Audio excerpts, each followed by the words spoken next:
Good morning everybody. प्रिय छात्रों, आज हम पद परिचय पढ़ रहे हैं। पद का मतलब होता है शब्द परिचय, अर्थात शब्द किसे कहते हैं, कैसे बनते हैं, ये इनका निर्माण कैसे होता है, कितने प्रकार के होते हैं और शब्द हमारे क्या काम आते हैं, ये सारी चीज़ें आज हम पढ़ेंगे। पहला पॉइंट है पद। पद यानी शब्द। शब्द, अब ये पद और शब्द होते क्या है, इनकी परिभाषा क्या है वो समझ लेते हैं। कि वर्णों का ऐसा संगठन या समूह, मतलब दो या दो से अधिक वर्णों का ऐसा समूह जिसका कोई निश्चित अर्थ प्रकट होता हो, उसे ही शब्द या पद कहते हैं। वापस समझ लो, पद या शब्द की परिभाषा क्या होती है कि वर्णों का ऐसा संगठन या समूह जिसका कोई निश्चित अर्थ प्रकट होता हो, उसे ही पद या शब्द कहते हैं। जैसे राम, हरीश, अद्य, अत्तर, रमा आदि, इनका सबका अर्थ प्रकट हो रहा है प्रिय छात्रों। राम यानी किसी का नाम होता है, हरीश नाम होता है, अद्य यानी आज, अत्र यानी यहाँ, रमा नाम है किसी का। तो जहाँ नाम आदि प्रकट हो, भाव अर्थ प्रकट हो रहे हैं, उन्हें ही शब्द कहते हैं। अब यहाँ इसके आगे ये और बताया गया कि यह सुबंत और तिगंत आदि प्रत्ययों से बने होते हैं। अर्थात कोई भी शब्द बनता है तो प्रत्यय या उपसर्गों से, योग से बनता है। उनका अर्थ प्रकट होता है सही तरीके से, या उनके अर्थ को बदलने के लिए या उनके अर्थ को अनेक प्रकार से प्रकट करने के लिए उनमें या तो प्रत्यय लगा देते हैं या उपसर्ग लगा देते हैं। इसलिए कहा है कि जो भी शब्द बनते हैं वो प्रत्यय या उपसर्गों की सहायता से बनते हैं। तो सुबंत और तिगंत आदि प्रत्ययों से बने होते हैं। अर्थात जितने भी ये पद है, ये या तो सुबंत या तिगंत से बनकर मिलकर बने होते हैं। पद या शब्द के भेद। अब इनके भेदों पर चर्चा कर लेते हैं कि इन सब पदों को कितने प्रकार से माना जाता है। मुख्य रूप से पद दो प्रकार के होते हैं, विकारी पद और अविकारी पद। ये छात्रों जान गए होंगे, ये पढ़ लिया आपने कई बार कि विकारी किसे कहते हैं, अविकारी किसे कहते हैं। विकारी यानी जो परिवर्तन होते रहते हैं वर्ड, उन्हें विकारी, और जो परिवर्तन नहीं होते उन्हें अविकारी। विकारी में नाम आदि आते हैं किसी का, और अविकारी में अव्यय या उपसर्ग आते हैं या निपात आते हैं इनमें। तो इनको पढ़ लेते हैं विस्तार से। विकारी पद और अविकारी पद होते क्या है। ये विकारी पद परिभाषा देखिए, वे पद जो काल, वचन, लिंग या विभक्तियों के अनुसार परिवर्तन होते रहते हैं, उन्हें विकारी पद कहते हैं। जैसे राम शब्द आ गया, राम का यदि काल के अनुसार, वो यदि विभक्ति के अनुसार चेंज करेंगे तो राम राम राम हो जाता है, बदल जाता है वो, इसलिए इन्हें विकारी पद कहते हैं। अर्थात जिनका विभक्तियाँ बदल जाए, वचन बदल जाए आदि। जैसे राम रमिया पठती पठ्यति, जैसे राम रमा की रमिया बदल गया, पठ की पठ्यति बदल गया, काल काल ही बदल गया। पठती होता है भूतकाल, वो वर्तमान काल, और पठ्यति हो गया भविष्यत काल आदि। तो ये विकारी पद कहलाते हैं। जैसे नाम आ जाए, धातु आ जाए, सब विकारी पद होते हैं। विकारी पद दो प्रकार के होते हैं। अब ये विकारी पद भी दो प्रकार के माने गए हैं। वह विकारी पद तो हुए, लेकिन कितने प्रकार के, दो, सुबंत और तिगंत। प्रिय छात्रों, सुबंत उन्हें कहते हैं जो शब्द रूप होते हैं, अर्थात जो सुप आदि धातु, सुओजस, अम और षष्ठाभ्याम व्यस आदि प्रत्ययों से मिलकर बने हुए जो शब्द होते हैं उन्हें सुबंत कहते हैं। सुबंत बोले तो जैसे राम, गुरु, रमा, लता आदि जो शब्द रूप होते हैं, इन्हें सुबंत कहते हैं। तिगंत ये 18 प्रकार के होते हैं परस्मैपदी और आत्मनेपदी में। तो तिगंत जैसे धातुओं में बनते हैं, तितंति, सितता, मिवम आदि, इन्हें तिगंत कहते हैं। अर्थात विकारी पदों को दो भागों में डिवाइडेशन किया गया, सुबंत और तिगंत। सुबंत पद संज्ञा, सर्वनाम, विशेषण, जिन पदों के अंत में सुप आदि किस प्रत्यय लगते हैं। वापिस सुन लो, सुबंत किसे कहते हैं, संज्ञा, सर्वनाम, विशेषण आदि को सुबंत कहते हैं। संज्ञा मतलब किसी का नाम, सर्वनाम यानी संज्ञा के स्थान प्रयुक्त होने वाले वर्ड, विशेषण यानी इनकी विशेषता बताने वाले, ये सारे शब्द तुबंत सुबंत में आते हैं। जिन पदों, अब इनकी परिभाषा देख लो, जिन पदों के अंत में सुप आदि किस प्रत्यय लगते हैं उन्हें सुबंत कहते हैं। अब सुबंत वाले शब्द कौन कौन से है, वही बात है जैसे मैंने बताया अभी, किसी का नाम आदि आए, रमा, बालक, गुरु, विष्णु, हरि आदि, ये सुबंत में आते हैं। तिगंत प्रत्यय। तिगंत शब्द कौन कौन से होते हैं? सिंपल सी बात है, धातुएं होती है, याद रखो ना। सुबंत यानी शब्द रूप, तिगंत यानी धातु रूप। वे क्रिया या धातु जिनके अंत में, क्रिया और धातु एक ही होती है प्रिय छात्रों, धातु कह देते हैं और क्रिया भी कह देते हैं। जैसे पठती, पठती को पट धातु होती है और एक क्रिया का काम करती है, इसलिए इन्हें क्रिया या धातु कहते हैं। वे क्रिया या धातु जिनके अंत में तितंती आदि 18 प्रत्यय लगते हैं उन्हें तिगंत पद कहते हैं। जैसे आप बोलते हो पठती पठत पठंती, पठसी पठत पठत 9 हो गई, और आत्मनेपदी में भी पठते पठते पठयंते, तो कुल मिला के 18 प्रकार की धातु, 18 एक धातु को जब लिखते हैं रूप तो वो 9 होती है, और उसे जब आत्मनेपदी में लिखते हैं 9 होती है, तो दोनों मिलकर 18 हो जाती है, इसलिए 18 प्रत्यय लगते हैं इनमें। तिगंत वे क्रिया या धातु जिनके अंत में तितंती आदि 18 प्रत्यय लगते हैं उन्हें तिगंत पद कहते हैं। अत सभी पदों के कर्ता धातुएं ही होती है। अब ये भी बात सिंपल है कि प्रिय छात्रों, जितने भी वर्ड शब्द है सब धातुओं से बनते हैं। धातुओं के बाद इनमें सुबंत प्रत्यय लगाकर इन्हें पूरा कर लिया जाता है। अत सभी पदों के कर्ता धातुएं ही होती है। यथा जैसे, अब धातुएं कैसे कर्ता होती है? जैसे अपन ने कहा रम धातु, मान लो रम धातु से राम शब्द बनता है। अब राम शब्द में तुबंत प्रत्यय लगाने पर वह राम बन जाता है, अर्थात ये विसर्ग सुबंत प्रत्यय लगने से बना है। रामो राम इनके वचन चल जाते हैं फिर। अतः भू लिख हस पक्ष ये सब तिगंत के उदाहरण होते हैं। याद रखना, वही बात आगे मैंने अभी बताया कि तिगंत किसे कहते हैं? धातुओं को।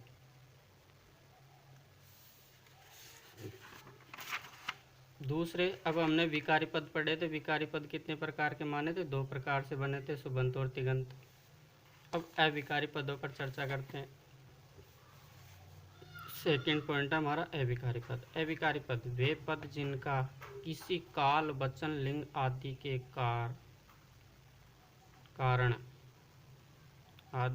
कारण परिवर्तन नहीं होता है, उन्हें अविकारी पद कहते हैं। अब के छात्रों, ऐसे शब्द भी होते हैं जो किसी काल वचन का किसी के भी कारण वो कभी भी परिवर्तन नहीं होते, वो ऐसे के वैसे ही रहते हैं, उन्हें अविकारी पद कहते हैं। अविकारी पद कौन कौन से होते हैं? निपात या अव्यय। अब प्रिय छात्रों, आपके दिमाग में तुरंत आ गया होगा, अव्यय वे वर्ड होते हैं जो कभी परिवर्तन नहीं होते, चाहे उनके पीछे कोई भूतकाल लगा हो चाहे भविष्यत काल लगा हो। जैसे अद्य का अद्य रहता है, तथा का तथा रहता है, अधुना कुत्र तदा आदि जितने भी अव्यय हैं, हम समास में और पढ़ लेंगे अव्यय को, और अव्यय पढ़ेंगे जब और समझ जाएंगे। अर्थात अव्यय पद वे होते हैं जो अविकारी होते हैं, और नाम आदि जो आते हैं ये विकारी पद होते हैं। धातुएं और नाम जितने भी आते हैं ये विकारी पद होते हैं, और अविकारी पद वो होते हैं जो अव्यय होते हैं। अब सार्थक और असार्थक। फिर प्रिय छात्रों, इन पदों को 2 भागों में फिर बांट दिया, सार्थक वाले और असार्थक वाले। असार्थक का मतलब है निरर्थक। तो अपन स्पष्ट ये जान गए प्रिय छात्रों की सार्थक और असार्थक, अर्थात सार्थक वे पद होते हैं जिनका कोई सार निकलता है, अर्थ निकलता है, और असार्थक वो होते हैं जिनका कोई अर्थ ही नहीं निकलता। तो इसको शॉर्ट में कह सकते हैं कि असार्थक वाले पद कोई काम आते नहीं है लैंग्वेज में। इनकी परिभाषा सुन लो। सार्थक और असार्थक निरर्थक पदों के कारण उन पदों के 2 भागों में विभाजित किया जाता है। सार्थक पद वे होते हैं जिनका निश्चित अर्थ होता है, और असार्थक पद वो होते हैं जो अनिश्चित अर्थ होते हैं, अर्थात जिनका कोई अर्थ ही नहीं होता। ये तो थे पदों के उदाहरण। वापिस सुन लो प्रिय छात्रों, पदों को हमने पहले तो पदों के विषय में जाना कि पद बनते कैसे हैं। पद शब्द तिगंत और सुबंत और तिगंत प्रत्ययों के कारण बनते हैं। फिर पदों के अपन ने भाग किए कि पद कितने प्रकार के होते हैं। पद 2 प्रकार के मान ले, विकारी और अविकारी पद। विकारी पद वे होते हैं जिनमें कोई नाम आते हैं या कोई धातु आती है, अर्थात जो चेंज हो जाते हैं, पुरुष वचन लिंग आदि के कारण चेंज हो जाते हैं, उन्हें विकारी पद कहते हैं। और विकारी पद अधिकतर सुबंत और तिगंत प्रत्ययों से मिलकर बने होते हैं।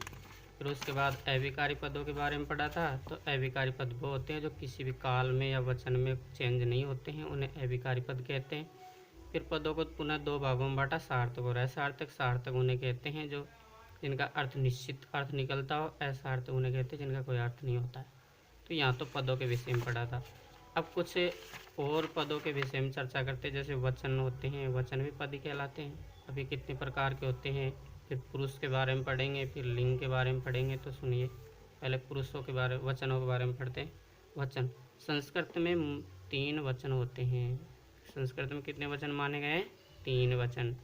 जैसे एक वचन, द्विवचन, बहुवचन। अर्थात एक वचन बोले तो एक जना, अर्थात कोई एक वस्तु। द्विवचन बोले तो कोई 2 वस्तु, और बहुवचन बोले तो कोई अनेक व्यक्ति या वस्तुओं का बोध कराने वालों को बहुवचन कहते हैं। तो वचन कितने हुए? 3 हुए, एक वचन, द्विवचन, बहुवचन। जानते हो बेटे इनको तुम पे वैसे तो, फिर भी इन पर चर्चा कर लेते हैं।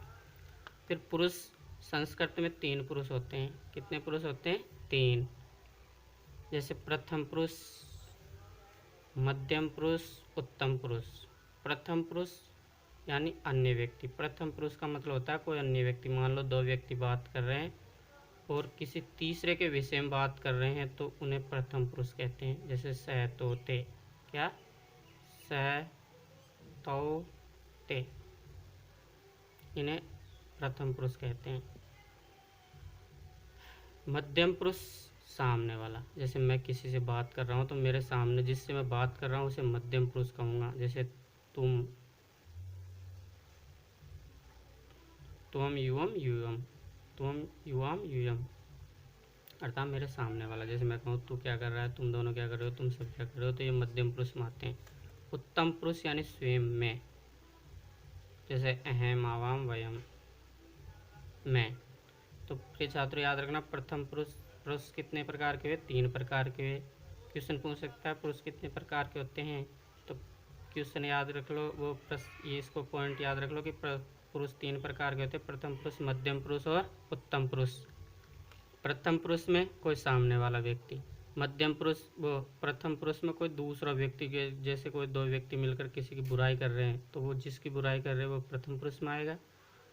और मध्यम पुरुष यानी मैं जिससे बात कर रहा हूँ, जिससे बुराई कर रहा हूँ, जिससे कह रहा हूँ, वो मध्यम पुरुष में आएगा, सामने वाला मेरे। और उत्तम पुरुष यानी मैं स्वयं। इसके बाद संस्कृत में लिंगों के विषय में चर्चा कर लेते हैं। संस्कृत में 3 लिंग होते हैं, जैसे पुल्लिंग, स्त्रीलिंग, नपुंसकलिंग। जानते हो प्रिय छात्र इनको आप? पुल्लिंग यानी पुरुष जाति का बोध कराने वाले वर्ड, जैसे राम, गुरु। स्त्रीलिंग, स्त्री जाति का बोध कराने वाले वर्ड, जैसे रम्मा, गीता, सीता, नदी आदि। नपुंसकलिंग, निर्जीव वस्तुओं का बोध कराने वाले वर्डों को नपुंसकलिंग कहते हैं, जैसे फल, कमल आदि, पुष्प आदि। इसके बाद संज्ञा पद। अब प्रिय छात्रों अपन ने पुरुष पढ़ लिए, वचन पढ़ लिए, लिंग पढ़ लिए। अब हम संज्ञा पद और विशेषण पद, जो आपके 10th में भी काम आएंगे, 9th में भी काम आएंगे, वाच्य परिवर्तन करने में भी काम आएंगे। संज्ञा विशेषण क्या है, संस्कृत बनाने में भी काम आते हैं। संज्ञा पद प्रिय छात्रों अच्छी तरह जानते हैं, हिंदी में कई बार पढ़ा आपने कि किसी व्यक्ति, वस्तु, स्थान आदि के नाम को संज्ञा कहते हैं। सही है क्या? अर्थात कोई नाम आ जाए या कोई वस्तु का नाम आ जाए तो जहाँ नाम आएंगे वहाँ संज्ञा होती है वे। जैसे किसी व्यक्ति, वस्तु आदि के नाम को संज्ञा कहते हैं, जैसे राम, बालक, चित्र, वृक्ष, रघु, लता, बाला आदि, इनको संज्ञा कहते हैं, अर्थात नाम को संज्ञा कहते हैं। फिर सर्वनाम किसे कहते हैं? सर्वनाम वो होते हैं जो विशेषता बताने का काम करते हैं, या किसी पुनरावर्ती, किसी संज्ञा शब्द की पुनरावर्ती रोकने के लिए जिनका प्रयोग किया जाता है उन्हें संज्ञा, वो सर्वनाम पद कहते हैं। सर्वनाम की परिभाषा पढ़ लो। संज्ञा शब्दों के स्थान पर प्रयुक्त होने वाले शब्दों को संज्ञा शब्द कहते हैं। संज्ञा शब्द में सभी आते हैं, फिर वो सर्वनाम में सभी आते हैं।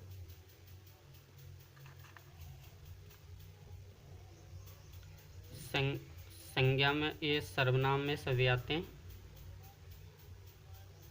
सर्वनाम शब्द संज्ञा हो गया था, सॉरी है। कि संज्ञा शब्दों के स्थान पर प्रयुक्त होने वाले शब्दों को सर्वनाम शब्द कहते हैं। सर्वनाम बोले तो सहतो, ते, त्वम, एम, आवाम, वयम आदि जो आते हैं ये सर्वनाम का कार्य करते हैं। तो सिंपल सी बात है कि इन संज्ञा शब्दों के स्थान पर अपन मान लो जैसे राम विद्यालय जाता है और राम पढ़ता है। अब राम को पुनः दो बार नाम ना आए इसलिए अपन स का प्रयोग कर देते हैं कि राम विद्यालय जाता है, स पढ़ता है। तो संज्ञा के स्थान पर प्रयुक्त होने वाले वर्डों को सर्वनाम कहते हैं। और सर्वनाम के बाद विशेषण पढ़ लेते हैं। विशेषण किसे कहते हैं, अर्थात इन दोनों की संज्ञा और सर्वनाम की विशेषता जो बताएंगे, जैसे बुरे हैं, अच्छे हैं आदि, उन्हें विशेषण कहते हैं। देख लो, संज्ञा या सर्वनामों की विशेषता बतलाने वाले पदों को विशेषण कहते हैं। विशेषण बोले तो अच्छा, बुरा, छोटा, बड़ा आदि जो वर्ड होते हैं विशेषण के लिए प्रयुक्त होते हैं। जैसे मधुर, मीठा, श्वेत, सफ़ेद, कु यानी बुरा, सु यानी अच्छा। तो ये विशेषण क्या हुए, विशेषता बताने वाले वर्ड। सर्वनाम क्या हुए, संज्ञा के स्थान पर प्रयुक्त होने वाले वर्ड। और संज्ञा क्या हुई, कोई नाम, किसी व्यक्ति वस्तु का नाम। इसके बाद स्वरांत। अब प्रिय छात्र ये जानना बहुत जरूरी है क्योंकि संधि और समास आदि कई जगह काम आएंगे। स्वरांत क्या कहते हैं, स्वरांत स्वर है अंत में जिनके। अब स्वर तो कुछ न कुछ अर्थ अंत में तो होता है सभी वर्डों का, लेकिन इन्हें पहचाना कैसे जाता है वो समझो। अकारांत स्वर अर्थात ए जिनके अंत में हो। आकारांत शब्द जिनके अंत में आ की मात्रा हो। इकारांत वर्ड छोटी हो या बड़ी हो जिनके अंत में ई की मात्रा हो। उकारांत वर्ड जिनके अंत में ऊ की मात्रा हो।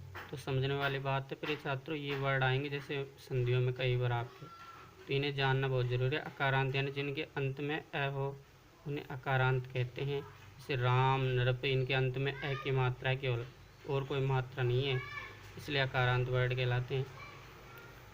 आकारांत वर्ड अब जिनके अंत में आ की मात्रा लगी हो, जैसे गीता आ की मात्रा, बाला आ की मात्रा, रम्मा आ की मात्रा। इकारांत वर्ड जिनके अंत में ई की मात्रा लगी हो, जैसे मती ई की मात्रा आ गई, लक्ष्मी में ई की मात्रा अंत में आ गई, या नदी में ई की मात्रा आ गई। उकारांत जिनके अंत में ऊ की मात्रा हो, जैसे भानु, गुरु, वधु आदि। तो फिर शॉर्ट सी बात है कि स्वरांत यानी जो अंत में स्वर होगा, जो मात्रा होगी, उसे उसी नाम से जाना जाता है। जैसे अकार ए की मात्रा हुई तो अकारांत, आ की मात्रा अंत में हुई तो आकारांत, ई की मात्रा अंत में हुई तो इकारांत, ऊ की मात्रा अंत में हुई तो उकारांत। अभ्यास प्रश्न पढ़ लेते हैं प्रिय छात्रों। यहाँ थोड़ा अभ्यास करना आपको, इसको होमवर्क भी करना है आपको। होमवर्क करने के बाद इन क्वेश्चनों को आपको सोल्व करना है। पदानाम धातुनाम प्रत्येक कृत्वा लिखतु कि पद और धातुओं को अलग अलग करके लिखो। जैसे देव, इनमें से कौन कौन सी वर्ड तो धातु वाले हैं, कौन कौन से वर्ड पद है, उन्हें अलग अलग करना। जैसे देव, गुरु, राम, रम, भू, पाठ, हास, माता, राम, इनमें से कौन कौन से वर्ड तो धातु वाले हैं, धातु से अलग जो वर्ड बचेंगे वो पदों में आ जाएंगे। फिर दूसरा क्वेश्चन है अधोलिखितेषु पदेषु विशेषण पदानि लिखित कि नीचे दिए गए पदों की विशेषण पदों को छाट कर लिखिए। विशेषण यानी विशेषता बताने वाले पद कौन कौन से हैं, जैसे नक्तम, रात्रि, निपुण, योग्य, योग्य, सुंदर, अच्छा, सरल, सीधा साधा, श्रेष्ठ, अच्छा। विकारी पद चित्वा लिखित। अब विकारी पद चुनकर लिखने हैं आपको। विकारी मतलब जो विकार हो सकते हैं, जिनका लिंग, पुरुष, वचन आदि बदल सकते हैं, वो वर्ड लिख लेने हैं। तो नाम आएंगे जो विकारी पद हो जाएंगे, और क्या अब भी आएंगे वो विकारी पद रह जाएंगे। तो इनको अच्छी तरह कार्य करना है प्रिय छात्रों। Best of luck. कोई भी चीज़ यदि समझ में नहीं आ रही आपको, कोई भी पॉइंट, तो आप कह सकते हो, मैसेज के जरिए आप बता सकते हो कि सर ये चीज़ समझ में नहीं आई, मैं आपको पुनः बता दूंगा। यदि कोई पॉइंट्स दिख नहीं रहा अच्छी तरह से, वीडियो क्लियर नहीं आ रहा है, तो वो भी आप कह सकते हो। ठीक है, धन्यवाद।